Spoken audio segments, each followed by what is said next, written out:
복희의 칠순 잔치는 조용했습니다. 부산 영도 아파트 거실에 가족들이 모였지만 예전 같은 웃음소리는 들리지 않았습니다. 딸 수아는 캐나다에 있어 영상통화로 축하 인사만 건넸고 아들 태준과 며느리 설인이 미역국과 생일상을 차렸습니다. 어머님, 오늘 정말 기쁜 날이에요. 설인이 환한 미소로 말했습니다. 칠순 축하드려요. 복희는 고개를 끄덕이며 미역국을 떠먹었습니다. 짠맛이 평소보다 강했지만 말하지 않았습니다. 엄마, 건강하게 오래 사세요. 태준이 소주잔을 들며 말했습니다. 앞으로도 계속 이렇게. 그러게요.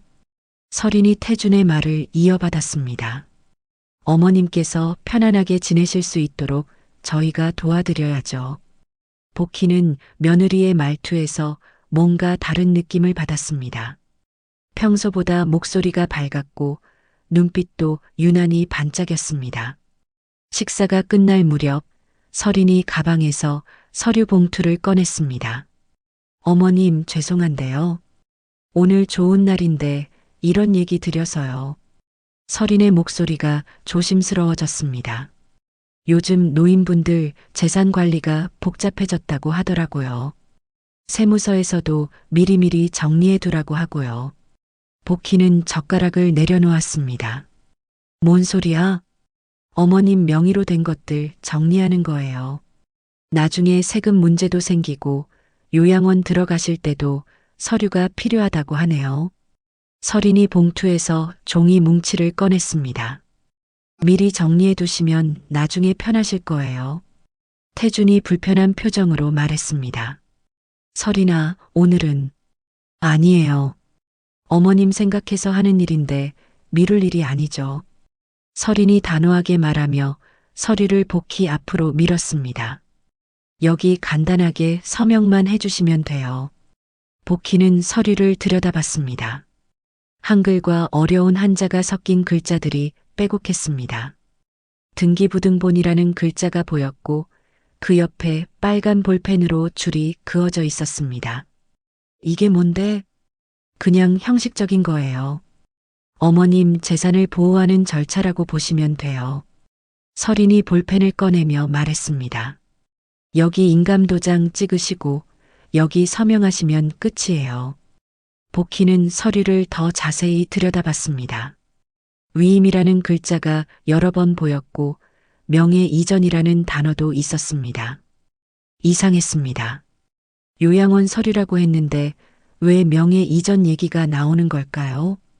설인아, 복희가 천천히 말했습니다. 이거 내가 좀 더 자세히 보고. 어머님, 너무 복잡하게 생각하지 마세요. 설인의 목소리에 급함이 섞였습니다. 전문가한테 다 확인받은 거예요. 어머님이 혼자서 이해하기 어려우실 거예요. 복희는 며느리를 올려다봤습니다. 환한 미소는 그대로였지만 눈빛이 달랐습니다. 무언가를 재촉하는 눈빛이었습니다. 내가 혼자서 이해하기 어렵다고? 복희는 30년 넘게 버스를 몰았습니다. 무사고로 정년퇴직했고 집안 살림도 혼자서 다 꾸려왔습니다. 그런 자신을 두고 이해하기 어렵다고 말하다니요. 아니야. 복희가 서류를 밀어냈습니다. 이런 건 내가 직접 알아봐야 해. 어머님, 설인의 목소리가 높아졌습니다. 이런 일은 젊은 사람들이 해야 해요. 요즘 세상이 얼마나 복잡한데요. 복잡하면 더 자세히 봐야지. 태준이 중간에서 말했습니다. 엄마, 설인이 좋은 뜻으로 하는 일인데 좋은 뜻이면 급할 것 없잖니. 복희가 아들을 봤습니다. 내 생일날 이런 얘기를 왜 해? 설인이 입술을 꾹 다물었습니다. 그러다가 작은 웃음을 지으며 말했습니다. 그럼 어머님이 천천히 보세요. 저는 어머님 편의를 생각해서. 고마워. 복희가 서류 뭉치를 정리하며 말했습니다. 내일 주민센터 가서 물어볼게. 그 순간 거실의 공기가 변했습니다. 설인의 미소가 굳어졌고 태준은 어쩔 줄 몰라 했습니다. 복희는 서류를 다시 봉투에 넣으며 생각했습니다. 뭔가 이상해. 왜 이렇게 급하게 하려고 하지? 바깥에서 매미 소리가 들려왔습니다. 7월 저녁의 더위가 창문 틈새로 스며들었습니다. 복희는 며느리가 가져온 새로운 방향제 냄새를 맡으며 불안함을 느꼈습니다. 평생 살아온 이 집에서 낯선 향기가 점점 강해지고 있었습니다. 다음 날 아침 복희는 일찍 일어나 시장에 갔습니다. 평소처럼 야채를 고르고 있는데 옆에서 익숙한 목소리가 들렸습니다. 그 집 진짜 팔린대?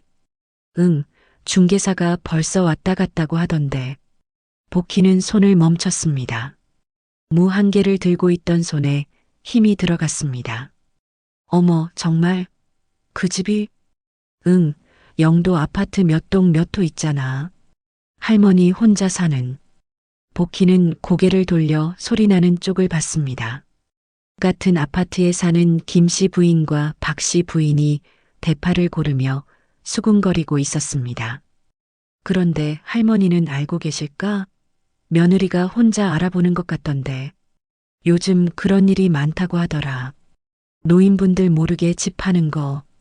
복희는 물을 바닥에 떨어뜨릴 뻔했습니다. 김 씨 부인이 복희를 보고 깜짝 놀라며 말했습니다. 어머, 복희 언니. 안녕하세요. 복희가 인사했지만 목소리가 떨렸습니다. 김 씨 부인과 박 씨 부인이 서로 눈짓을 주고받더니 어색하게 웃었습니다. 언니, 집에서 뭔 일 있어요? 무슨 일이요? 아니, 그냥 요즘 중개사들이 자주 온다고 들었어서요. 복희는 가슴이 뛰는 걸 느꼈습니다. 중개사가 왔다고? 언제요? 저번 주부터요. 우리 집 앞을 지나가면서 봤는데 정장 입은 남자가 언니네 집에 들어가더라고요. 박 씨 부인이 말했습니다. 언니는 모르세요? 복희는 아무 말도 할 수 없었습니다. 설인이 혼자서 중개사를 만났다는 뜻이었습니다. 우리는 괜찮다고 생각해서 안 물어봤는데 김 씨 부인이 조심스럽게 말했습니다. 혹시 이사 가시는 거예요? 아니요. 복희가 단호하게 말했습니다. 우리는 이사 갈 생각 없어요. 그런데 말을 하고 나서도 가슴이 답답했습니다. 정말 이사 갈 생각이 없는 건 자신뿐일까요? 복희는 장을 대충 보고 집으로 돌아왔습니다. 현관문을 열고 들어서는데 거실에서 설인의 목소리가 들렸습니다. 네, 맞습니다. 70평 아파트요. 복희는 발을 멈췄습니다. 설인이 전화를 하고 있었습니다. 시어머님은 동의하셨고요. 서류도 거의 준비됐습니다. 복희는 현관에서 신발을 벗지도 않고 서 있었습니다. 네, 가격은. 잠깐만요. 설인이 전화를 끊는 소리가 들렸습니다. 그러더니 복희를 발견하고 깜짝 놀라며 말했습니다. 어머님, 언제 오셨어요? 지금. 복희가 천천히 말했습니다. 누구랑 전화했어? 아, 그냥. 친구요. 친구한테 우리 집 평수 얘기를 왜 해? 설인의 얼굴이 굳어졌습니다. 잠깐의 침묵 후에 작은 웃음을 지으며 말했습니다. 어머님, 오해하지 마세요. 그냥 부동산 시세 알아보는 거였어요. 시세는 왜 알아봐? 요즘 집값이 얼마나 올랐나 해서요. 궁금하잖아요. 복희는 며느리를 똑바로 봤습니다. 거짓말하는 사람의 눈빛이었습니다. 설인아. 네. 내가 어제 얘기했잖아. 주민센터 가서 서류 확인해 보겠다고. 네, 그러세요. 그런데 왜 중개사를 불러? 설인의 입이 살짝 열렸습니다. 놀란 표정을 애써 감추려 했지만 이미 들킨 후였습니다. 어머님, 그게 이웃들이 다 봤어. 복희가 말했습니다. 정장 입은 남자가 우리 집에 드나든다고. 설인이 한참 말이 없더니 한숨을 쉬며 말했습니다.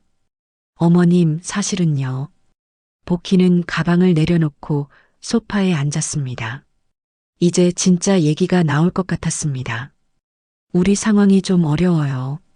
서린의 목소리가 작아졌습니다. 태준이 직장에서 문제가 생겨서. 무슨 문제? 구조조정 얘기가 나오고 있어요. 그리고 아이들 학원비도 올랐고. 서린이 고개를 숙였습니다. 어머님 집이 워낙 좋은 곳에 있어서 이참에 좀 더 작은 곳으로 옮기면 어떨까 해서요.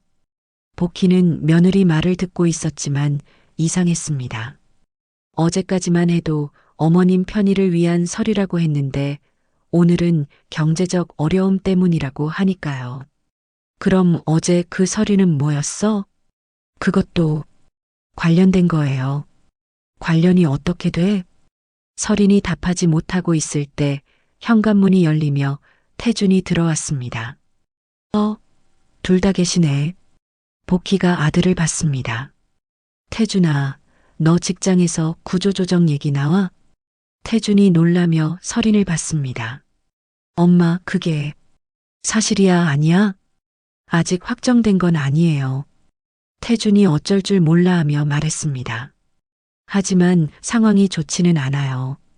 복희는 아들과 며느리를 번갈아 봤습니다. 뭔가 미리 짜놓은 듯한 느낌이 들었습니다.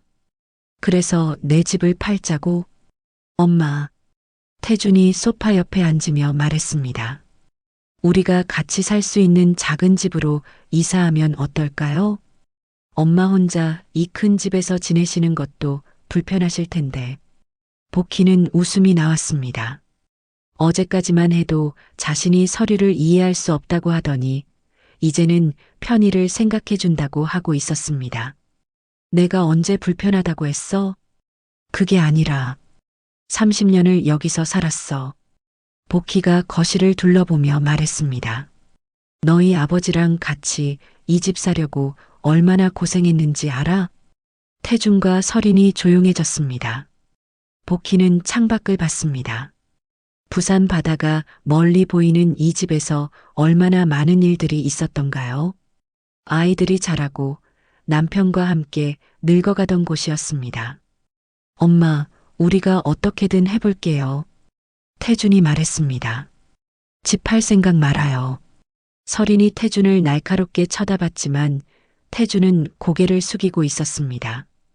복희는 어제 밤부터 계속 느꼈던 불안감이 현실이 되는 걸 느꼈습니다. 그리고 동시에 생각했습니다. 내가 정말 짐이 되고 있는 건가? 저녁 무렵 복희는 혼자 주민센터에 갔습니다. 어제 서린이 가져온 서류를 들고 말이죠. 이런 서류는 처음 보시는 거죠?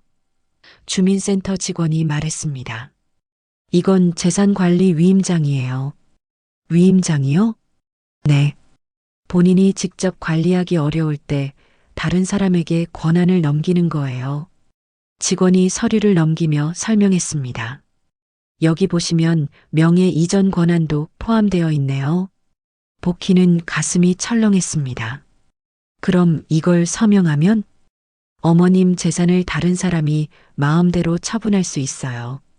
복희는 한참 서류를 들여다봤습니다. 어제 며느리가 형식적인 것이라고 했던 서류가 이런 의미였다니요. 어머님, 이런 건 정말 신중하게 결정하셔야 해요. 직원이 걱정스러운 표정으로 말했습니다. 가족이라도 함부로 서명하시면 안 돼요. 복희는 서류를 접어 가방에 넣었습니다. 집으로 돌아가는 길에 편의점에서 우유를 사며 생각했습니다. 며느리가 거짓말을 했습니다. 어제도 오늘도 말이죠. 그리고 이웃들 사이에서는 이미 자신의 집이 팔린다는 소문이 돌고 있었습니다. 복희는 집 앞 계단을 오르며 결심했습니다. 이제 더 이상 당하고만 있을 수는 없어. 현관문을 열고 들어서니 거실이 조용했습니다. 태준과 서린은 보이지 않았고 새로 사온 방향제 냄새만 공기 중에 떠 있었습니다. 복희는 그 낯선 향기를 맡으며 생각했습니다. 이 집에서 자신이 점점 이방인이 되어가고 있다는 걸 말이죠. 복희는 밤새 잠을 이루지 못했습니다. 주민센터에서 들은 말이 계속 머릿속을 맴돌았습니다. 가족이라도 함부로 서명하시면 안 돼요. 다음 날 아침 복희는 전화번호부를 뒤져 법률사무소 번호를 찾았습니다. 평생 변호사와 상담할 일이 있을 줄은 몰랐는데 말이죠. 박재현 변호사 사무실입니다. 저 상담 받을 수 있을까요? 어떤 일이신지요? 복희는 잠깐 말을 멈췄습니다. 가족 일을 남에게 말한다는 게 쉽지 않았습니다. 재산 관련해서요. 가족이 제 모르게 뭔가 하려고 하는 것 같아서요. 오늘 오후 3시에 시간 괜찮으세요? 복희는 서둘러 준비하고 법률사무소로 향했습니다. 부산 중구에 있는 오래된 건물이었습니다.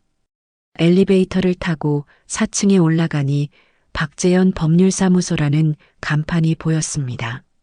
어머님, 안녕하세요. 박재현 변호사는 40대 후반의 단정한 여성이었습니다. 어떤 일로 오셨는지 자세히 말씀해 주세요. 복희는 며느리가 가져온 서류를 꺼내며 처음부터 차근차근 설명했습니다. 칠순 잔치날 일부터 시작해서 이웃들의 소문, 중개사 출입, 그리고 어제 주민센터에서 들은 얘기까지 모든 걸 털어놓았습니다. 박재현 변호사는 서류를 꼼꼼히 살펴보더니 심각한 표정을 지었습니다. 어머님, 이건 정말 위험한 서류예요. 얼마나 위험한가요? 이걸 서명하시면 며느리분이 어머님 재산을 마음대로 처분할 수 있어요. 집을 팔 수도 있고 대출을 받을 수도 있고요. 복희는 가슴이 답답해졌습니다. 그럼 어떻게 해야 하죠? 일단 절대 서명하지 마세요. 박재현 변호사가 단호하게 말했습니다. 그리고 이미 며느리분이 중개사와 접촉하고 있다면 가처분 신청을 고려해 보셔야 해요. 가처분이 뭔가요? 어머님 재산에 대해 함부로 처분하지 못하도록 법원에 신청하는 거예요. 일종의 보호장치죠. 복희는 한참 생각에 잠겼습니다. 가족을 상대로 법적 조치를 취한다는 게 쉬운 일은 아니었습니다. 근데 변호사님, 이런 일이 많나요? 요즘 정말 많아요. 박재현 변호사가 한숨을 쉬며 말했습니다. 경제적으로 어려운 젊은 세대들이 부모님 재산을 미리 확보하려고 하는 경우가 늘고 있어요. 특히 부모님이 연세가 드시면 판단력이 떨어진다는 이유를 대면서요. 판단력이 떨어진다고요? 네. 며느리분도 나중에 그런 주장을 할 가능성이 높아요. 시어머님이 치매 초기 증상이 있다. 이런 식으로요. 복희는 화가 났습니다. 자신이 30년 넘게 무사고로 버스를 운전했고 집안 살림도 혼자서 다 꾸려왔는데 판단력이 떨어진다니요. 제가 보기에는 어머님 정신 상태가 아주 또렷하세요. 박재현 변호사가 말했습니다. 하지만 법정에서는 의학적 진단이 중요해요. 혹시 병원에서 치매 검사 같은 거 받아보신 적 있으세요? 없어요. 그럼 미리 받아보시는 게 좋을 것 같아요. 어머님이 정상적인 판단력을 가지고 계시다는 걸 객관적으로 증명할 수 있거든요. 복희는 고개를 끄덕였습니다. 가처분 신청하면 며느리가 어떻게 나올까요? 아마 반발이 심할 거예요. 그리고 아드님이 중간에서 고생하실 수도 있고요. 박재현 변호사가 걱정스러운 표정으로 말했습니다. 가족관계가 더 악화될 수 있어요. 복희는 잠깐 태준을 생각했습니다. 어제부터 아들은 계속 어쩔 줄 몰라 하고 있었습니다. 아내와 어머니 사이에서 말이죠. 그래도 어머님 재산을 지키는 게 우선이에요. 박재현 변호사가 말했습니다. 나중에 후회하시는 것보다는 미리 대비하시는 게 낫죠. 복희는 한참 고민하다가 물었습니다. 비용은 얼마나 들까요? 가처분 신청 비용은 50만 원 정도예요. 변호사 수임료 포함해서 200만 원 정도 생각하시면 돼요. 200만 원. 복희에게는 적지 않은 돈이었습니다. 하지만 집을 잃는 것에 비하면 별것 아니었죠. 알겠습니다. 신청하겠습니다. 현명한 판단이세요. 박재현 변호사가 미소를 지으며 말했습니다. 서류 준비하는데 일주일 정도 걸릴 거예요. 그 사이에 혹시 며느리분이 또 서명을 요구하면 절대 응하지 마세요. 복희는 법률사무소를 나오며 무거운 마음이 들었습니다. 평생 법정에 갈 일이 있을 줄은 몰랐는데 그것도 가족을 상대로 말이죠.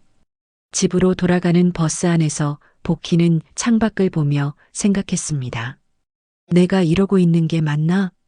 하지만 며느리가 거짓말한 것도 사실이고 자신 모르게 중개사를 부른 것도 사실이었습니다. 그리고 무엇보다 자신의 집이었습니다. 집에 도착하니 태준이 거실에서 기다리고 있었습니다. 엄마, 어디 갔다 와요? 병원. 거짓말이었지만 당장은 말하고 싶지 않았습니다. 몸이 어디 안 좋으세요? 아니야. 그냥 정기검진. 태준이 안도하는 표정을 지었습니다. 엄마, 어제 그 얘기 말인데요. 응? 서린이가 너무 성급했어요. 우리가 다른 방법을 찾아볼게요. 복희는 아들을 봤습니다. 태준의 얼굴에는 피곤함이 가득했습니다. 태준아, 너 정말 직장에서 문제 있어? 사실은 태준이 한숨을 쉬며 말했습니다. 회사가 어려워져서 임금 삭감 얘기가 나오고 있어요. 구조조정까지는 아니지만. 그럼 서린이가 거짓말한 거네. 태준이 대답하지 못했습니다. 엄마, 서린이도 스트레스를 많이 받고 있어요. 아이들 교육비도 많이 들고 대출 이자도 부담되고 그래서 내 집을 팔자고? 그게 아니라 태준아. 복희가 아들의 어깨에 손을 올리며 말했습니다. 너는 어떻게 생각해? 솔직하게 말해봐. 태준은 한참 말이 없더니 작은 목소리로 말했습니다. 엄마가 결정하세요. 저는 엄마 편이에요. 그 말을 듣고 복희는 조금 안심이 되었습니다. 적어도 아들은 자신을 배신하지 않을 것 같았습니다. 고마워. 엄마, 근데 혹시... 태준이 말을 꺼내려다가 현관문이 열리는 소리가 났습니다. 서린이 퇴근해서 돌아온 것 같았습니다. 다녀왔습니다. 서린이 밝은 목소리로 인사했습니다. 어머님, 오늘 어디 다녀오셨어요? 복희는 며느리를 바라봤습니다. 평소와 똑같은 미소였지만 이제는 그 미소가 가짜라는 걸 알 수 있었습니다. 병원. 아, 그러셨구나. 몸은 괜찮으세요? 괜찮아. 서린이 가방을 정리하며 말했습니다. 어머님, 그 서류 생각해 보셨어요? 아직? 너무 오래 미루시면 안 돼요. 세무서에서 연락 올 수도 있거든요. 또 거짓말이었습니다. 박재현 변호사가 그런 서류는 세무서와 관련이 없다고 분명히 말했거든요. 서린아, 복희가 말했습니다. 나 그 서류 전문가한테 보여줬어. 서린의 얼굴이 순간 굳었습니다. 누구한테요? 주민센터 직원한테. 서린이 태준을 쳐다봤습니다. 태준은 어쩔 줄 몰라 하고 있었습니다. 그래서 뭐라고 하던가요? 신중하게 결정하라고 하더라. 그런 분들은 잘 몰라요. 서린이 목소리에 짜증이 섞였습니다. 전문가가 아니잖아요. 복희는 며느리가 점점 본색을 드러내는 걸 느꼈습니다. 그럼 진짜 전문가한테 물어볼게. 어떤 전문가요? 변호사. 서린의 얼굴이 완전히 변했습니다. 더 이상 미소도 없었습니다. 어머님, 왜 그렇게까지 하세요? 가족끼리 뭐가 그렇게 복잡해요? 복잡하게 만든 건 누구야? 서린이 입을 다물었습니다. 거실에 긴장감이 흘렀습니다. 태준이 중간에서 말했습니다. 그만해요, 둘 다. 이런 식으로 싸우면 안 되죠. 난 싸우는 게 아니야. 복희가 말했습니다. 내 권리를 지키는 거야. 서린이 가방을 들고 방으로 들어갔습니다. 문을 닫는 소리가 유난히 크게 들렸습니다. 복희는 혼자 거실에 앉아 생각했습니다. 이제 돌이킬 수 없는 지점에 와 있다는 걸 느꼈습니다. 내일이면 변호사가 서류를 준비할 것이고 곧 법정에서 며느리와 맞서야 할 것입니다. 복희는 창밖을 보며 중얼거렸습니다. 이게 정말 내가 원하던 삶일까? 하지만 다른 선택지는 없었습니다. 평생 모아온 재산과 존엄을 지키기 위해서는 싸워야 했습니다. 일주일 후 복희는 생전 처음 법원에 발을 들여놓았습니다. 부산지방법원 건물은 생각보다 크고 복잡했습니다. 박재현 변호사가 옆에서 안내해주지 않았다면 길을 잃었을 것입니다. 어머님, 긴장하지 마세요. 박재현 변호사가 말했습니다. 오늘은 가처분 신청에 대한 심리예요. 복잡하지 않을 거예요. 복희는 법정 복도에서 기다리며 떨리는 손을 주먹을 쥐었습니다. 70년을 살면서 법정에 올 줄은 몰랐습니다. 저기 오시네요. 박재현 변호사가 말했습니다. 복희가 고개를 돌리니 설인이 정장 차림의 남자와 함께 걸어오고 있었습니다. 설인의 변호사인 것 같았습니다. 설인은 복희를 보고도 인사하지 않았습니다. 대신 차가운 눈빛으로 바라볼 뿐이었습니다. 법정으로 들어가세요. 법원 직원이 안내했습니다. 법정은 생각보다 작았습니다. 판사석 앞에 2개의 테이블이 있었고 복희는 박재현 변호사와 함께 한쪽에 앉았습니다. 건너편에는 설인과 그의 변호사가 앉았습니다. 태주는 뒤쪽 방청석에 혼자 앉아 있었습니다. 어머니와 아내 사이에서 어쩔 줄 몰라 하는 표정이었습니다. 재산처분금지 가처분 사건을 시작하겠습니다. 판사가 말했습니다. 먼저 신청인 측에서 사실관계를 설명해 주세요. 박재현 변호사가 일어나서 말했습니다. 신청인 정복희 씨는 70세의 고령자로 부산 영도구 소재 아파트를 단독 소유하고 계십니다. 그런데 며느리인 피신청인이 신청인 모르게 부동산 중개업자와 접촉하여 매매를 추진하고 있습니다. 판사가 서류를 보며 끄덕했습니다. 피신청인 측 입장은 어떻습니까? 설인의 변호사가 일어났습니다. 존경하는 재판장님, 이 사건은 가족 간의 단순한 오해에서 비롯된 것입니다. 피신청인은 시어머님의 노후 대비를 위해 재산관리 방안을 모색한 것일 뿐입니다. 복희는 그 말을 듣고 화가 났습니다. 자신 몰래 중개사를 부른 것을 노후 대비라고 포장하다니요. 신청인 측에서 입증할 자료가 있습니까? 판사가 물었습니다. 박재현 변호사가 서류를 제출했습니다. 신청인이 피신청인으로부터 받은 재산관리 위임장과 부동산 중개업자가 해당 아파트를 방문했다는 이웃 주민들의 진술서입니다. 판사가 서류를 살펴보는 동안 법정에는 정적이 흘렀습니다. 복희는 시계 초침 소리만 들리는 것 같았습니다. 피신청인 측에서 반박할 내용이 있습니까? 설인의 변호사가 다시 일어났습니다. 신청인께서는 최근 기억력 저하와 판단력 감퇴 증상을 보이고 계십니다. 가족들이 우려를 표명할 정도로 상태가 좋지 않아서 재산 관리에 도움이 필요한 상황입니다. 복희는 자리에서 일어나고 싶었습니다. 기억력 저하라니, 판단력 감퇴라니요. 자신을 치매 환자 취급하는 것이었습니다. 박재현 변호사가 손으로 복희를 진정시키며 말했습니다. 신청인은 현재까지 일상생활에 전혀 문제가 없으며 최근 병원에서 받은 인지기능 검사에서도 정상 판정을 받았습니다. 판사가 복희를 바라봤습니다. 신청인께서 직접 말씀해 보세요. 현재 상황에 대해 어떻게 생각하시는지요? 복희는 천천히 일어났습니다. 70년을 살아오면서 이렇게 많은 사람 앞에서 자신을 변호해야 할 줄은 몰랐습니다. 저는 복희의 목소리가 떨렸습니다. 30년 넘게 버스를 몰았습니다. 무사고였어요. 그리고 지금도 제 살림은 제가 다 꾸려가고 있습니다. 판사가 고개를 끄덕였습니다. 계속 말씀하세요. 며느리가 제 모르게 중개사를 불렀습니다. 그리고 제게는 거짓말을 했어요. 요양원 서류라고 하면서 재산 위임장을 가져왔거든요. 복희의 목소리가 점점 단단해졌습니다. 저는 아직 제 일을 스스로 결정할 수 있습니다. 서린이 변호사와 무언가 속삭였습니다. 판사가 서린에게 물었습니다.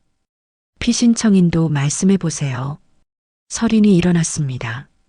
검은 정장을 입은 모습이 차가워 보였습니다. 시어머님을 존경합니다. 하지만 요즘 들어 같은 말씀을 반복하시거나 약속을 까먹으시는 일이 많아졌어요. 서린의 목소리는 차분했습니다. 저희는 시어머님이 사기를 당하거나 불이익을 받으실까봐 걱정해서 도움을 드리려고 한 것뿐입니다. 복희는 믿을 수 없었습니다. 며느리가 법정에서 당당하게 거짓말을 하고 있었습니다. 거짓말이에요. 복희가 소리쳤습니다. 저는 아무것도 까먹지 않았어요. 정숙, 판사가 말했습니다. 박재현 변호사가 복희의 팔을 잡았습니다. 신청인 측에서 추가로 제출할 자료가 있습니까? 판사가 물었습니다. 네. 신청인의 최근 병원 검진 결과와 인지기능 검사 결과를 제출하겠습니다. 서린의 변호사가 말했습니다. 저희도 추가 자료를 제출하겠습니다. 신청인의 최근 행동 변화에 대한 가족들의 진술서입니다. 복희는 가슴이 답답했습니다. 며느리가 미리 모든 걸 준비해 온 것 같았습니다. 양측이 추가 자료를 제출하신 후에 결정하겠습니다. 판사가 말했습니다. 다음 주 화요일에 다시 출석하시기 바랍니다. 법정이 끝나고 복희는 휘청거렸습니다. 박재현 변호사가 부축하며 말했습니다. 어머님 괜찮으세요? 저 사람이 저렇게 거짓말을 할 줄은 몰랐어요. 복희는 법정을 나가면서 서린을 봤습니다. 서린은 여전히 차가운 표정으로 변호사와 대화하고 있었습니다. 태준이 복희에게 다가왔습니다. 엄마, 태준아. 복희가 아들을 봤습니다. 너는 어떻게 생각해? 내가 정말 기억력이 떨어졌어? 태준이 대답하지 못하고 있을 때 서린이 다가왔습니다. 어머님, 서린의 목소리는 여전히 차가웠습니다. 이렇게까지 하실 필요 있으세요? 가족끼리 법정에서 싸우는 게 좋아 보여요? 가족이면 거짓말하면 안 되는 거 아니야? 저는 어머님을 위해서, 나를 위해서? 복희가 웃었습니다. 내 집을 팔려고 하는 게 나를 위해서? 서린이 입을 다물었습니다. 복희는 법원을 나오며 생각했습니다. 이제 정말 되돌릴 수 없는 길에 들어섰다는 것을 말이죠. 집으로 돌아가는 택시 안에서 복희는 창밖을 봤습니다. 평생 살던 부산 거리가 낯설게 느껴졌습니다. 이제 어떻게 될까? 며느리는 분명 포기하지 않을 것입니다. 그리고 아들은 계속 중간에서 고생할 것이고요. 복희는 한 가지 확신했습니다. 자신은 아직 누구의 도움 없이도 살 수 있다는 것을 말이죠. 그리고 그 누구도 심지어 가족이라도 자신의 삶을 함부로 결정할 수는 없다는 것을 말입니다. 일주일 후 박재현 변호사로부터 전화가 왔습니다. 어머님, 결과가 나왔습니다. 복희는 전화기를 꽉 쥐었습니다. 기각됐습니다. 복희는 한동안 말을 할 수 없었습니다. 어머님? 계세요? 네. 왜요? 법원에서는 현재 상황만으로는 급박한 위험이 있다고 보기 어렵다는 판단을 내렸습니다. 그리고 박재현 변호사가 말을 멈췄습니다. 그리고 뭐요? 피신청인 측에서 제출한 자료들이 영향을 미친 것 같습니다. 어머님의 인지 능력에 대한 의문을 제기했거든요. 복희는 천장을 올려다봤습니다. 비가 창문을 두드리고 있었습니다. 그럼 이제 어떻게 되는 거예요?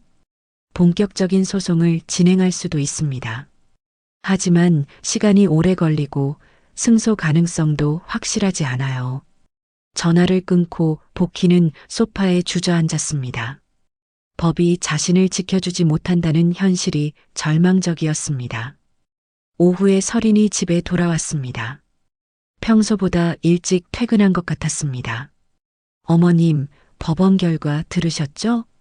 복희는 대답하지 않았습니다. 법도 우리 편이에요. 설인의 목소리에 승리감이 묻어났습니다. 이제 현실을 받아들이세요. 현실? 어머님, 혼자서는 어려우시다는 거요. 저희가 도와드려야 해요. 복희는 며느리를 똑바로 봤습니다. 내가 원하는 게 뭐야? 정확히 말해봐. 어머님이 편하게 지내시는 거예요. 거짓말 그만해. 복희가 단호하게 말했습니다. 돈이 필요한 거잖아. 설인의 얼굴이 변했습니다. 맞아요. 돈이 필요해요. 설인이 더 이상 숨기지 않았습니다. 태준이 회사에서 잘릴 수도 있고 대출 이자는 계속 나가고 아이들 교육비는 늘어나고 우리도 살아야 한다고요. 그래서 내 집을 팔겠다고? 이 큰 집에 어머님 혼자 사시는 게 맞나요? 관리비도 많이 나가고 혼자 계시기 위험하기도 하고. 복희는 웃었습니다.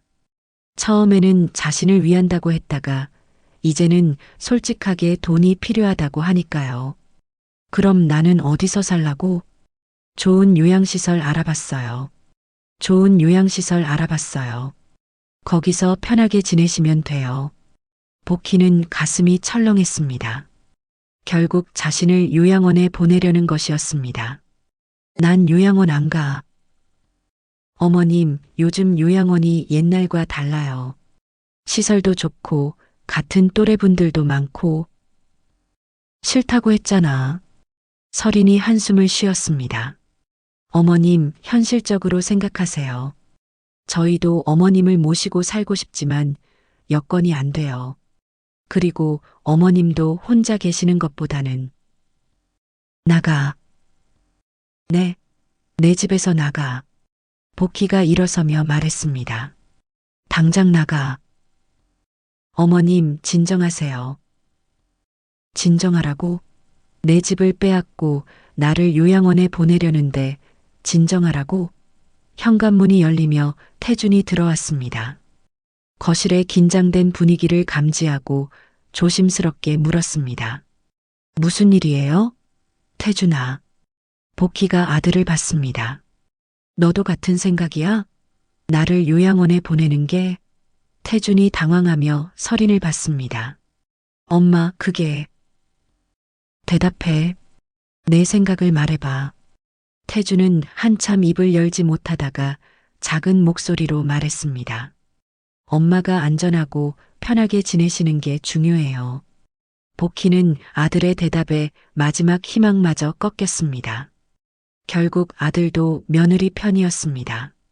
알겠다. 복희가 말했습니다. 나도 결정했어.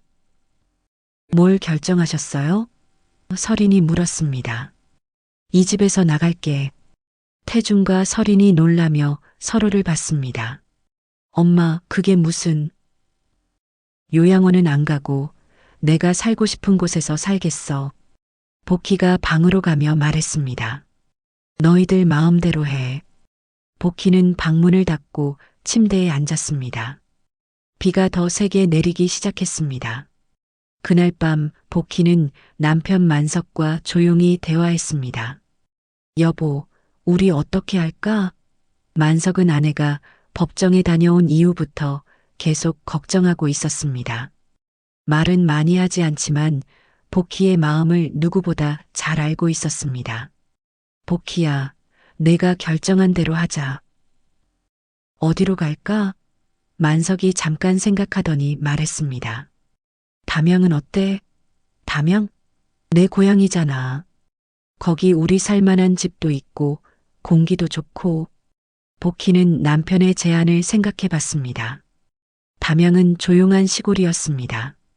부산의 복잡함과는 정반대인 곳이었죠. 거기서 뭐하고 살아? 텃밭도 가꾸고 산책도 하고 우리끼리 조용히 살자. 복희는 창밖을 봤습니다. 30년을 살던 이 집을 떠난다는 게 쉽지 않았습니다. 하지만 며느리와 계속 싸우며 살 수도 없었습니다. 그래, 그러자. 다음 날 아침 복희는 태준과 설인에게 말했습니다. 우리 담양으로 간다. 담양요? 설인이 당황했습니다. 갑자기 왜요? 거기서 조용히 살고 싶어. 엄마, 담양은 너무 외진 곳이에요. 태준이 걱정스럽게 말했습니다. 병원도 멀고 교통도 불편하고. 상관없어. 설인이 태준의 팔을 잡으며 눈짓했습니다. 뭔가 급하게 상의하는 것 같았습니다. 어머님, 담양까지 갈 것 없이 부산 안에서 좋은 곳을 찾아봐요. 설인이 말했습니다. 싫어. 담양으로 갈 거야. 그럼 이 집은 어떻게 하시려고요? 복희는 며느리를 봤습니다. 결국 집 얘기가 나왔습니다. 당분간 비워둘 거야. 그럼 관리는 누가 해요? 관리비도 계속 나가고. 내가 알아서 할게. 설인의 얼굴이 굳어졌습니다. 집을 비워둔다는 것은 팔지 않겠다는 뜻이었으니까요. 어머님, 빈집 두는 게 좋을 게 없어요. 차라리. 됐어. 복희가 단호하게 말했습니다. 내일은 내가 알아서 해. 그날부터 복희와 만석은 이사 준비를 시작했습니다. 30년간 모아둔 물건들을 정리하는 일은 쉽지 않았습니다. 설이는 계속 담양행을 만류했지만 복희의 결심은 흔들리지 않았습니다. 어머님, 거기 가시면 외로우실 텐데. 여기 있어도 외로워. 그게 무슨. 가족한테 사기당하는 게 제일 외로운 거야. 설인이 더 이상 말하지 못했습니다. 이사하는 날 이웃들이 나와서 배웅해 주었습니다. 복희 언니 담양에서 건강하게 지내요. 가끔 연락드릴게요. 복희는 30년을 살던 아파트를 마지막으로 돌아봤습니다. 아이들이 자라고 남편과 늙어가던 곳이었습니다. 이제 그 모든 추억들을 뒤로하고 새로운 곳에서 시작해야 했습니다. 택시가 출발하자 태준이 뒤따라 나왔습니다. 엄마, 자주 연락해요. 복희는 뒤돌아보지 않았습니다. 돌아보면 마음이 약해질 것 같았습니다. 여보, 잘한 거겠지? 복희가 만석에게 물었습니다. 잘했어. 우리 삶은 우리가 지키는 거야. 택시가 부산을 벗어나자 복희는 조금씩 마음이 가벼워지는 걸 느꼈습니다. 비가 그치고 햇살이 구름 사이로 비치기 시작했습니다. 담양에 도착한 것은 저녁 무렵이었습니다. 만석의 고향이라고 하지만 실제로 와본 것은 오랜만이었습니다. 부산의 복잡한 소음 대신 새소리와 바람소리가 들렸습니다. 저기가 우리 집이야. 만석이 작은 타운하우스를 가리켰습니다. 집은 생각보다 깔끔했습니다. 2층으로 된 작은 집이었지만 마당도 있고 뒤편으로는 대나무 숲이 펼쳐져 있었습니다. 여보, 괜찮네. 그치? 여기서 조용히 살자. 복희와 만석이 짐을 들고 들어가는데 옆집에서 60대 여성이 나왔습니다. 어머, 새로 이사 오셨나 봐요? 네, 안녕하세요. 복희가 인사했습니다. 저는 김영자예요. 바로 옆집에 살아요. 김영자가 환한 미소로 말했습니다. 이 동네에 오신 걸 환영해요. 고맙습니다. 짐 정리하시고 나면 저녁 같이 하실래요? 우리 동네 사람들이 모여서 환영 인사드리고 싶어 해요. 복희는 놀랐습니다. 부산에서는 이웃과 그렇게 친하게 지내지 않았는데 여기는 분위기가 달랐습니다. 괜찮을까요? 폐가 될 텐데. 무슨 말씀이에요? 우리 동네에 새 식구 오신 건데. 그날 저녁 복희와 만석은 마을회관에서 이웃들과 함께 저녁을 먹었습니다. 10여 명의 주민들이 모였는데 모두 60대 이상이었습니다. 부산에서 오셨다고 들었는데 여기 어떠세요? 이장인 박정수 씨가 물었습니다. 조용하고 좋네요. 처음엔 좀 심심하실 수도 있어요. 부산이 얼마나 복잡한 곳인데, 김영자가 말했습니다. 하지만 한 달만 지나면 여기가 천국인 걸 알게 되실 거예요. 맞아요. 다른 할머니가 말했습니다. 여기는 스트레스가 없어요. 그냥 자연이랑 같이 살면 돼요. 복희는 사람들의 따뜻한 말에 마음이 편해졌습니다. 부산에서 며느리와 싸우며 지냈던 지난 몇 달이 꿈 같았습니다. 혹시 텃밭 가꿔보실 생각 있으세요? 박정수 씨가 물었습니다. 텃밭요? 네. 여기 뒤편에 공동 텃밭이 있어요. 원하시면 한 구획 드릴 수 있어요. 만석이 관심을 보였습니다. 저는 해보고 싶은데요. 좋죠. 내일 보여드릴게요. 저녁이 끝나고 집으로 돌아가는 길에 복희는 말했습니다. 여보, 사람들이 참 친절하다. 그러게. 부산에서는 옆집 사는 사람 이름도 몰랐는데 복희는 밤 공기를 깊이 들이마셨습니다. 부산의 매연 냄새 대신 풀냄새와 흙냄새가 났습니다. 며칠이 지나자 복희는 담양 생활에 점점 적응해 갔습니다. 아침에 일어나면 대나무 숲을 산책하고 오후에는 김영자와 함께 시장에 갔습니다. 언니, 여기 살면서 후회 안 해요? 김영자가 물었습니다. 전혀요. 오히려 더 일찍 올 걸 그랬어요. 부산에 자식들 있다고 하던데 연락은 해요? 복희는 잠깐 말을 멈췄습니다. 태준이 몇 번 전화했지만 길게 통화하지는 않았습니다. 가끔요. 자식들도 나중에는 이해할 거예요. 부모도 자기 인생이 있다는 걸. 그날 오후 복희는 만석과 함께 텃밭을 가꿨습니다. 흙을 만지고 씨앗을 심는 일이 이렇게 마음을 편하게 해줄 줄은 몰랐습니다. 여보, 상추 싹이 났어. 정말? 어디? 복희는 작은 새싹을 보며 신기해했습니다. 부산에서는 화분에 꽃 한 번 제대로 키운 적이 없었는데 여기서는 뭔가 다른 사람이 된 것 같았습니다. 할머니, 농사 처음이세요? 옆 구획에서 일하던 할아버지가 말했습니다. 네, 도시에서만 살았어서요. 천천히 하세요. 식물도 사람 마음을 아니까 정성스럽게 하면 잘 자라요. 복희는 그 말에 위안을 받았습니다. 한 달이 지나자 복희는 완전히 다른 사람이 되어 있었습니다. 피부도 건강해졌고 밤에도 잘 잤습니다.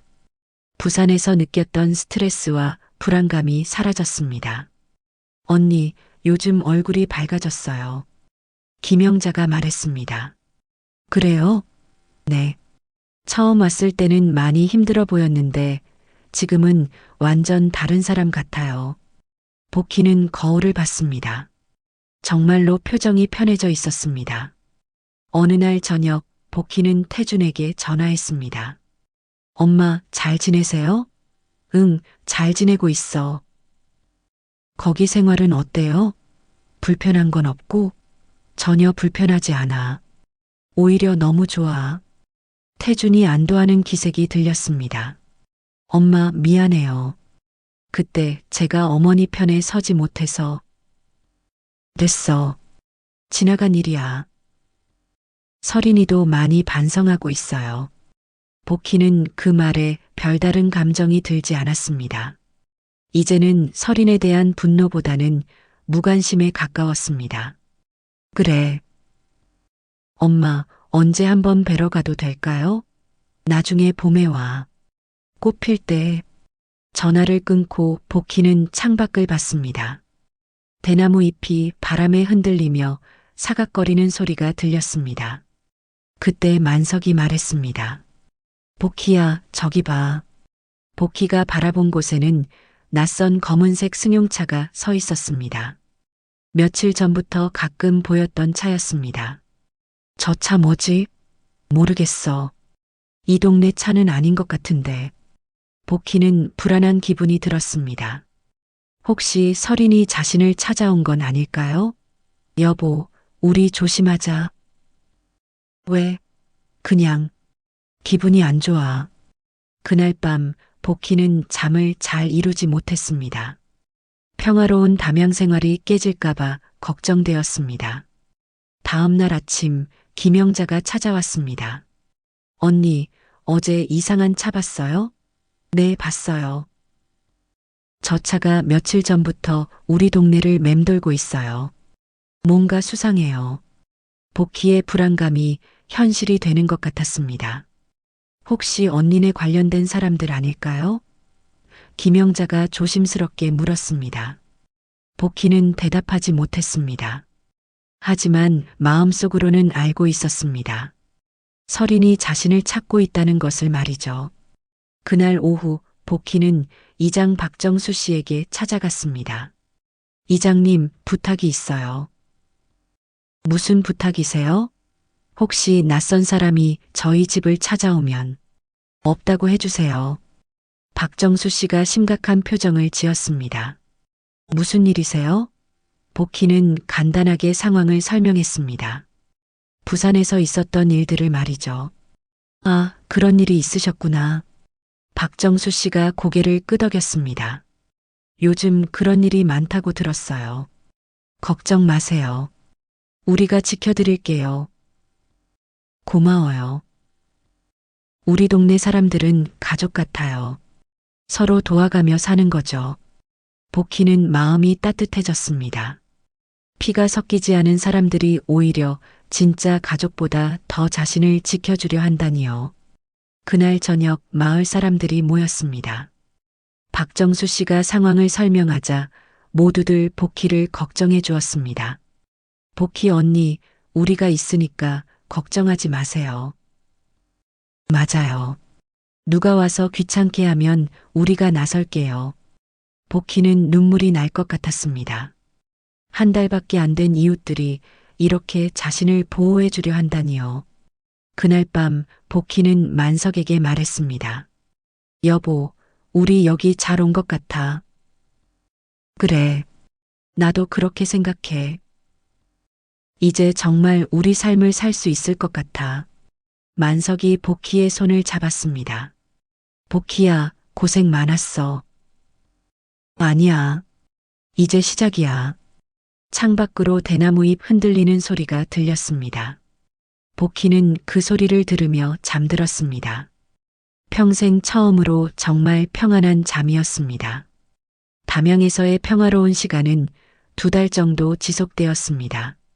복희는 텃밭에서 기른 채소로 김치를 담그고 이웃들과 함께 운동도 하며 건강한 생활을 하고 있었습니다. 어느 날 밤 10시가 넘은 시간에 현관문을 두드리는 소리가 들렸습니다. 누구세요? 만석이 물었습니다.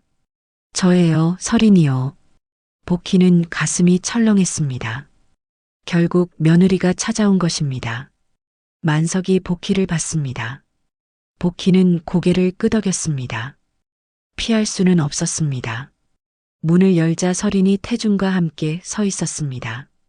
긴 여행에 지친 듯 피곤해 보였습니다. 어머님, 설인이 고개를 숙이며 말했습니다. 밤늦게 웬일이야? 죄송해요. 낮에 오려고 했는데 길을 찾느라. 복희는 아들과 며느리를 거실로 들였습니다. 하지만 반갑지는 않았습니다. 차 마실래? 복희가 물었습니다. 괜찮아요. 설인이 말했습니다. 어머님 정말 죄송한데 급한 일이 생겨서 찾아왔어요. 복희는 또 시작이구나 싶었습니다. 무슨 일인데? 설인이 태준을 봤습니다. 태준은 고개를 숙이고 있었습니다. 저희 집이 경매에 넘어갈 상황이에요. 복희는 놀랐습니다. 경매, 태준이 회사에서 정말 잘렸어요. 그리고 그동안 버티려고 대출을 너무 많이 받았거든요. 설인의 목소리가 떨렸습니다. 이대로 가면 한 달 안에 집을 잃어요. 복희는 며느리를 봤습니다. 처음으로 설인이 진짜 절망적인 표정을 짓고 있었습니다. 그래서 어머님께 도움을 요청하러 왔어요. 어떤 도움? 설인이 한참 망설이더니 말했습니다. 이 집을 담보로 대출을 받아주세요. 복희는 믿을 수 없었습니다. 부산 집을 못 빼앗아서 이번에는 담양 집을 담보로 잡겠다는 것이었습니다. 안 돼. 어머님, 제발이요. 설인이 무릎을 꿇었습니다. 아이들이 있어요. 아이들이 집을 잃으면 어떻게 돼요? 태준도 어머니 앞에 무릎을 꿇었습니다. 엄마, 제발 도와주세요. 저희가 죽을 지경이에요.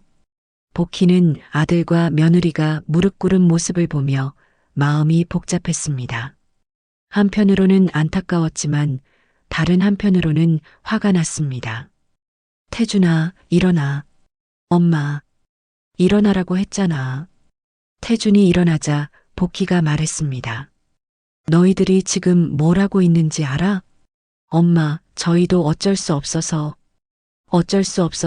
내 집을 담보로 잡겠다고 설인이 일어나며 말했습니다. 어머님, 저희가 돈을 갚을 수 있어요. 태준이 새 직장 구하면. 새 직장? 복희가 웃었습니다. 50살이 넘은 사람이 쉽게 구해? 그래도 안 돼. 복희가 단호하게 말했습니다. 이 집은 우리가 여생을 살아갈 곳이야. 설인의 얼굴이 변했습니다. 어머님, 그럼 저희는 어떻게 해요? 그건 너희 문제야. 어머님, 설인이 소리쳤습니다. 어떻게 그렇게 말씀하실 수 있어요? 내가 어떻게 말해? 가족이잖아요. 가족이 어려울 때 도와주는 게 당연한 거 아니에요? 복희는 화가 났습니다. 자신을 배신한 사람이 이제 와서 가족 운운하다니요. 가족? 복희가 말했습니다. 가족이 서로 거짓말해? 가족이 법정에서 싸워? 설인이 말문이 막혔습니다. 너는 나를 치매 환자 취급했어. 그리고 내 집을 빼앗으려고 했고. 복희의 목소리가 높아졌습니다. 그런 사람한테 왜 도움을 줘야 해?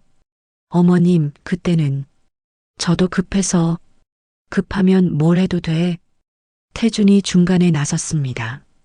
엄마, 설인이가 잘못했어요. 하지만 지금은 정말 위급한 상황이에요. 태준아. 복희가 아들을 똑바로 봤습니다. 너는 그때 누구 편이었어? 태준이 대답하지 못했습니다. 너도 설인이 편이었잖아.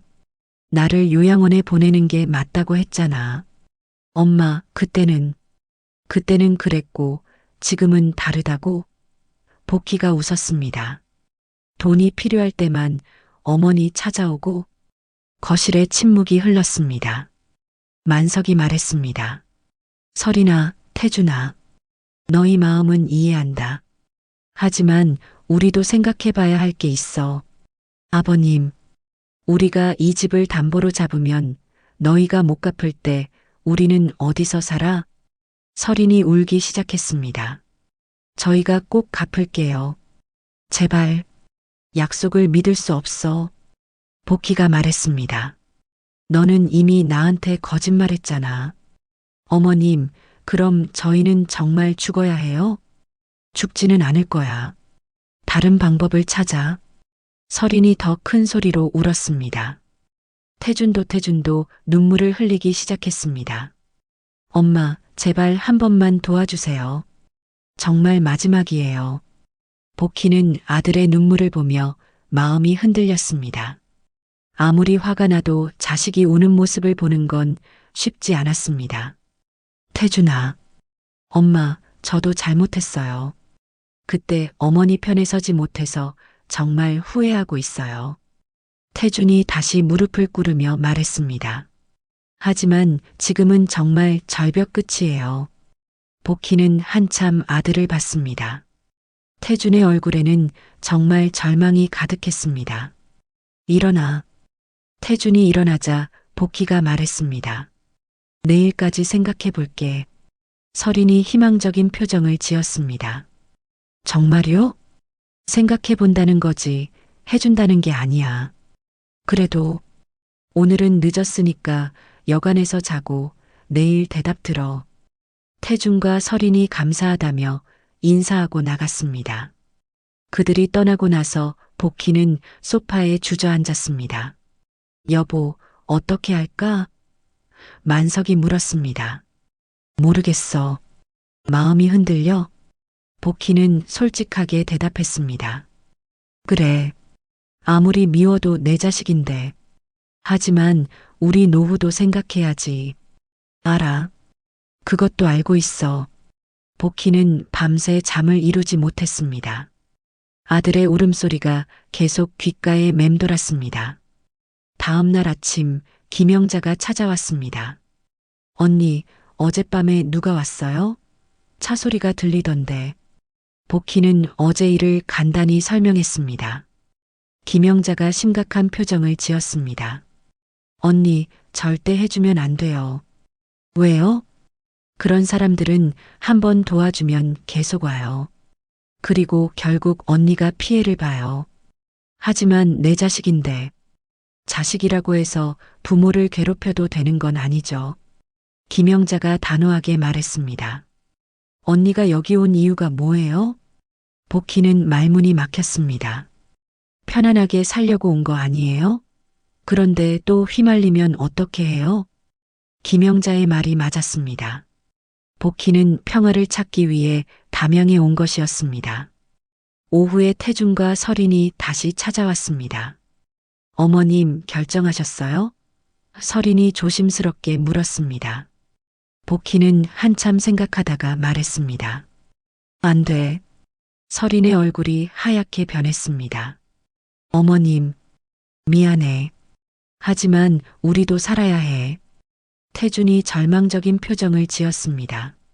엄마, 정말 안 되나요? 태준아, 너는 나를 배신했어. 그리고 설인이는 나한테 거짓말했고, 복희가 차분하게 말했습니다. 그런 사람들을 어떻게 믿어? 저희가 반성하고 있어요. 반성한다고 해서 믿음이 돌아오는 건 아니야. 설인이 다시 울기 시작했습니다. 어머님, 그럼 정말 아무 방법이 없어요? 있어. 뭐예요? 너희가 알아서 해결해. 그게 어떻게? 나도 70년을 살면서 어려운 일 많았어. 하지만 아무도 도와주지 않았어. 복희가 말했습니다. 너희도 그렇게 살아. 설인이 더 큰 소리로 울었지만 복희는 마음을 바꾸지 않았습니다. 그만 가. 우리가 평화롭게 살고 있었는데 와서 어지럽히지 마. 태준이 마지막으로 애원했습니다. 엄마, 제발. 가라고 했잖아. 결국 태준과 설이는 빈손으로 돌아갔습니다. 그들이 떠나고 나서 복희는 마당에 나가 앉았습니다. 대나무 잎이 바람에 흔들리며 사각거렸습니다. 만석이 옆에 앉으며 말했습니다. 마음 아프지? 응. 하지만 잘한 거야. 정말? 응. 우리가 도와줘도 또 다른 문제가 생길 거야. 그런 사람들은 그래. 복희는 눈물을 흘렸습니다. 자식을 거절한다는 게 이렇게 아픈 일인 줄 몰랐습니다. 여보, 내가 너무 매정한 거 아닐까? 아니야. 내가 살아남으려고 하는 거야. 그날 저녁 박정수 이장이 찾아왔습니다. 복희 언니 괜찮아요? 네, 괜찮아요. 힘든 결정하셨을 텐데. 잘하셨어요. 정말요? 네. 부모도 자기 인생이 있어요.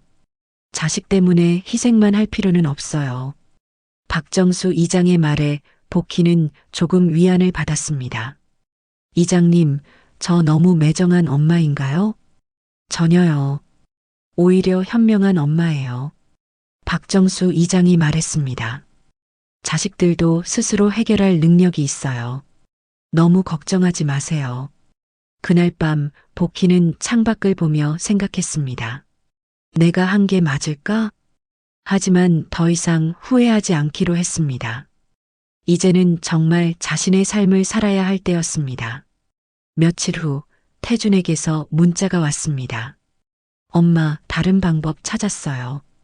걱정하지 마세요. 복희는 안도했습니다. 역시 아들이 스스로 해결할 능력이 있었던 것입니다. 복희는 문자를 지우고 텃밭으로 나갔습니다. 상추가 무럭무럭 자라고 있었습니다. 잘 크고 있네. 복희가 중얼거렸습니다. 마치 자신의 새로운 삶을 보는 것 같았습니다. 겨울이 지나고 봄이 왔습니다. 복희가 담양에 온 지 8개월이 되었습니다. 텃밭에는 복희가 심은 꽃들이 피기 시작했습니다. 여보, 개나리 폈어. 복희가 신이 나서 말했습니다. 정말? 어디? 만석과 함께 마당으로 나가니 담장가에 노란 개나리꽃이 활짝 피어 있었습니다. 와, 예쁘다. 복희는 꽃을 보며 마음이 벅찼습니다. 작년 가을에 심은 꽃나무가 이렇게 꽃을 피워주다니요. 언니, 꽃 정말 예쁘게 피었네요. 김영자가 담장 너머로 말했습니다. 그러게요. 이렇게 클 줄 몰랐어요. 언니가 정성껏 돌봐서 그래요. 복희는 웃었습니다. 부산에서는 화분 하나 제대로 키우지 못했는데 여기서는 뭔가 다른 사람이 된 것 같았습니다. 점심시간에 태준에게서 전화가 왔습니다. 엄마, 안녕하세요. 응, 잘 지내고 있어. 엄마, 저희가 새 집으로 이사했어요. 새 집? 네. 좀 작지만 괜찮은 곳이에요. 전세로 구했어요. 복희는 안도했습니다. 결국 아들이 스스로 해결한 것 같았습니다. 다행이다. 엄마, 그리고 서린이가 사과하고 싶다고 해요. 복희는 잠깐 말을 멈췄습니다. 사과? 네. 그때 정말 잘못했다고 어머니께 사과드리고 싶다고 해요. 됐어. 엄마, 사과는 받지 않을게. 하지만 미워하지도 않아. 태준이 놀란 것 같았습니다. 정말요? 응. 이제는 그런 감정도 없어. 복희는 정말로 서린에 대한 분노가 사라져 있다는 걸 느꼈습니다. 미워할 힘도 원망할 마음도 없었습니다. 엄마, 언제 한번 뵈러 가도 될까요? 여름에 와. 그때 텃밭 구경시켜줄게. 네, 알겠어요. 전화를 끊고 복희는 텃밭으로 나갔습니다. 상추, 무, 배추가 무럭무럭 자라고 있었습니다. 할머니, 농사 정말 잘 되네요. 옆에서 일하던 할아버지가 말했습니다. 고마워요. 처음인데도 잘 자라주네요. 마음이 편해서 그래요. 스트레스 받으면 농사도 안 돼요. 복희는 그 말에 고개를 끄덕였습니다. 정말로 마음이 편해졌습니다. 오후에 복희는 마을회관에 갔습니다. 매주 화요일마다 주민들이 모여서 운동을 하거나 대화를 나누는 시간이었습니다. 복희 언니, 요즘 정말 밝아졌어요. 한 할머니가 말했습니다. 그래요? 네.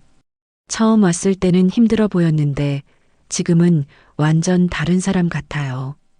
저도 그렇게 느껴요. 다른 할머니가 말했습니다. 얼굴에서 평화로운 기운이 나요. 복희는 거울을 보고 싶었습니다. 정말로 그렇게 변했을까요? 언니들 덕분이에요. 혼자였으면 못 견뎠을 거예요. 무슨 말씀이에요? 언니가 워낙 긍정적이어서 그래요.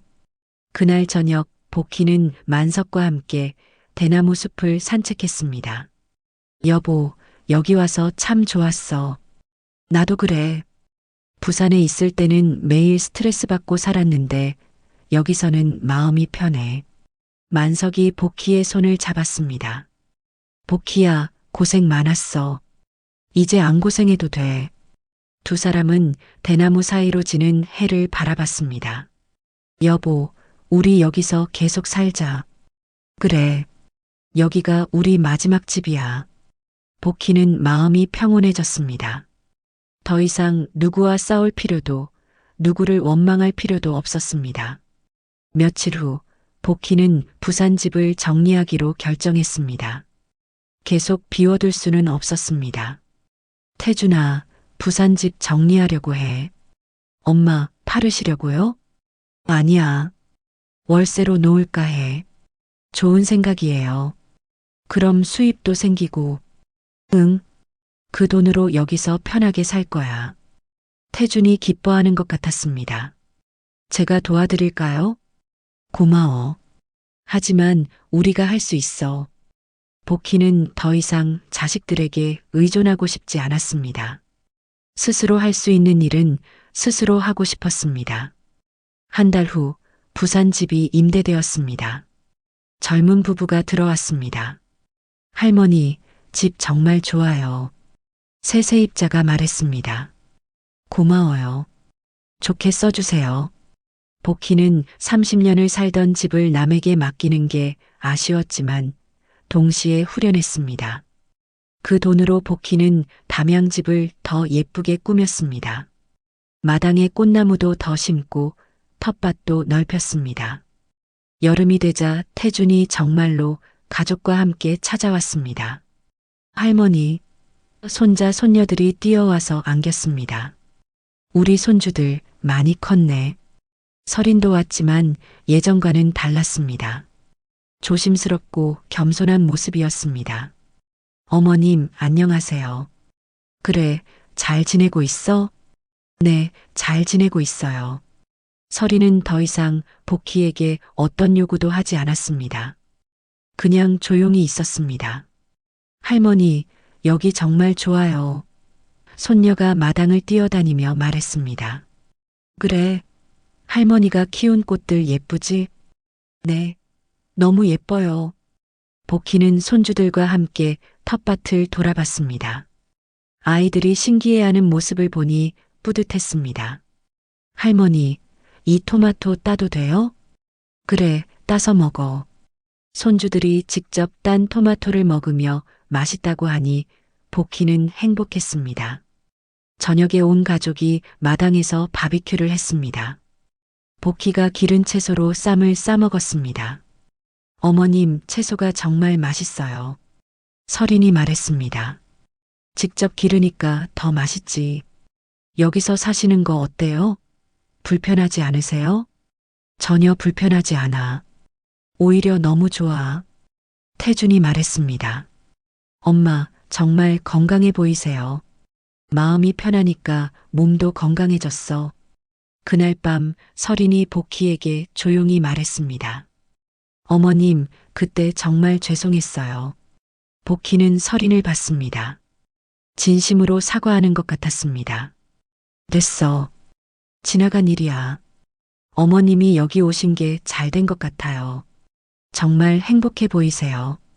고마워. 설인이 더 이상 말하지 않았습니다. 가족들이 떠나고 나서 복희는 마당에 혼자 앉아 있었습니다. 여보, 뭘 생각해? 만석이 옆에 앉으며 물었습니다. 그냥, 감사해. 뭐가? 이 모든 게, 여기 올 수 있었던 것도, 이웃들 만난 것도, 건강하게 지낼 수 있는 것도. 만석이 고개를 끄덕였습니다. 우리 참 잘 살고 있어. 응. 이제 정말 우리 삶을 사는 것 같아. 복희는 밤하늘을 올려다봤습니다. 별이 많이 보였습니다. 부산에서는 볼 수 없던 별들이었습니다. 여보, 우리 여기서 끝까지 살자. 그래. 여기가 우리 집이야. 가을이 되자 복희는 김장을 했습니다. 이웃들과 함께 모여서 하는 김장이었습니다. 언니, 김치 정말 잘 담그네요. 김영자가 말했습니다. 부산에서 30년 넘게 담갔거든요. 역시 경험이 다르네요. 복희는 웃었습니다. 예전에는 혼자서 김장하느라 힘들었는데 여기서는 이웃들과 함께하니 재미있었습니다. 김장이 끝나고 나서 모두 함께 저녁을 먹었습니다. 복희 언니, 우리 동네 와줘서 고마워요. 박정수 이장이 말했습니다. 제가 더 고마워요. 언니들 없었으면 여기 적응 못했을 거예요. 우리도 언니 덕분에 더 활기차졌어요. 복희는 마음이 따뜻해졌습니다. 진짜 가족보다 더 가족 같은 사람들이었습니다. 겨울이 다시 왔습니다. 복희는 따뜻한 방에서 뜨개질을 하며 시간을 보냈습니다. 손주들 줄 목도리를 뜨고 있었습니다. 여보, 뭐 뜨고 있어? 손주들 목도리. 예쁘네. 복희는 뜨개질을 하며 생각했습니다.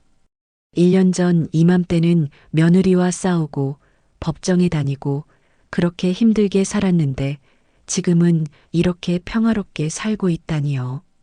여보, 우리 참 많이 변했어. 그래. 응. 예전에는 남 눈치 보고 가족 눈치 보고 그렇게 살았는데 이제는 우리 마음대로 살잖아. 맞아. 이제야 진짜 우리 삶을 사는 것 같아. 복희는 창밖을 봤습니다.